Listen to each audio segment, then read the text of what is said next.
غسل جمعہ کے قضا ہونے کا وقت کیا ہے؟ رزق اور گھر میں برکت کے لیے ہمیں کون سے اعمال انجام دینے چاہیے؟ گولڈ پر خمس واجب ہوتا ہے یا زکوٰۃ اور کتنی مقدار میں؟ آئیں ان سوالات کے جوابات جانتے ہیں اس ویڈیو میں۔ سبیل کمنٹ وہ پروگرام ہے جس میں آپ اپنا سوال ہمیں کمنٹ باکس میں بھیجتے ہیں اور ان میں سے سلیکٹڈ سوالوں کا جواب پوری دنیا میں 100 سے زیادہ علماء کے ذریعے دیا جاتا ہے۔ بسم اللہ الرحمن الرحیم، نحمدہ ونصلی علی رسولہ الکریم وعلی آلہ الاطیبین الاطہرین۔ ناظرین کرام السلام علیکم، امید کرتے ہیں کہ آپ بخیر و عافیت ہوں گے۔ ناظرین آئیے چلتے ہیں اپنے پروگرام کو شروع کرتے ہیں پیغمبر اکرم صلی اللہ علیہ وآلہ وسلم کی ایک نورانی حدیث کے ذریعے سے۔ ان عاجز الناس من عجز عن الدعاء وان ابخل الناس من بخل بالسلام۔ سب سے عاجز ترین انسان وہ ہے کہ جو دعا کرنے سے عاجز ہو جائے، اور سب سے بڑا کنجوس انسان وہ ہے کہ جو سلام کرنے میں کنجوسی کرے۔ تو اسی نورانی حدیث کے ساتھ چلتے ہیں اپنے پہلے سوال کی طرف۔ پہلا سوال یہ کیا گیا ہے کہ میرے پاس 25 گرام سونا ہے، گولڈ ہے، جو مجھے گفٹ میں ملا ہے، تو کیا اس پر زکوٰۃ واجب ہوگی یا خمس؟ پلیز جلد جواب دیجیے گا۔ تو آئے جواب مولانا کی زبانی سنتے ہیں۔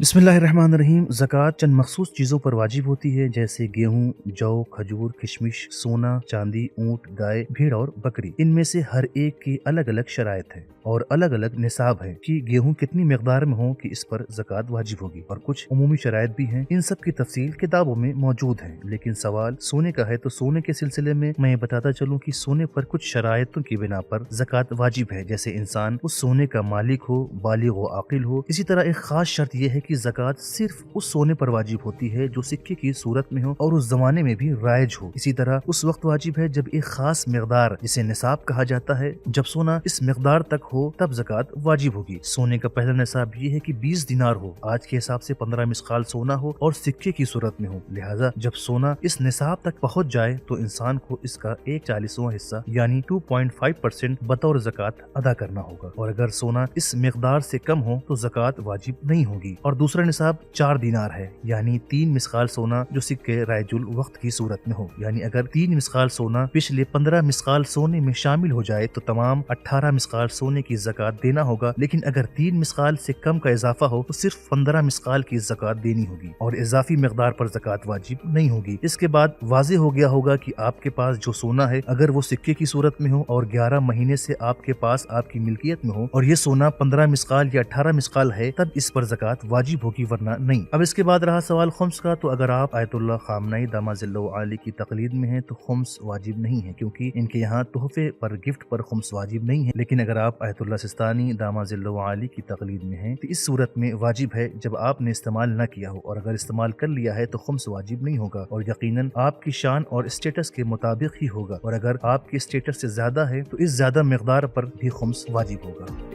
دوستو اگر آپ سبیل میڈیا گروپ کو سپورٹ کرنا چاہتے ہیں تو خمس کی رقم کے ذریعے سے سبیل میڈیا گروپ کو سپورٹ کر سکتے ہیں۔ آیت اللہ سستانی حفظہ اللہ اور آیت اللہ خامنئی حفظہ اللہ دونوں مراجع کرام کے خمس کا اجازہ سبیل میڈیا گروپ کے پاس موجود ہے۔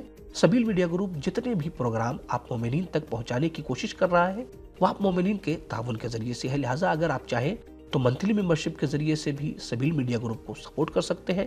پیٹریون کے لنک ڈسکرپشن میں موجود ہے، بینک ڈیٹیل ڈسکرپشن میں موجود ہے۔ تو آئے چلتے ہیں اپنے اگلے سوال کی طرف۔ اگلا سوال یہ کیا گیا ہے اور اس سوال کا جواب ہر ایک جوان کو جاننا چاہیے۔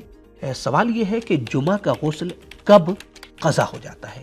آئے جواب سنتے ہیں مولانا کے سوال۔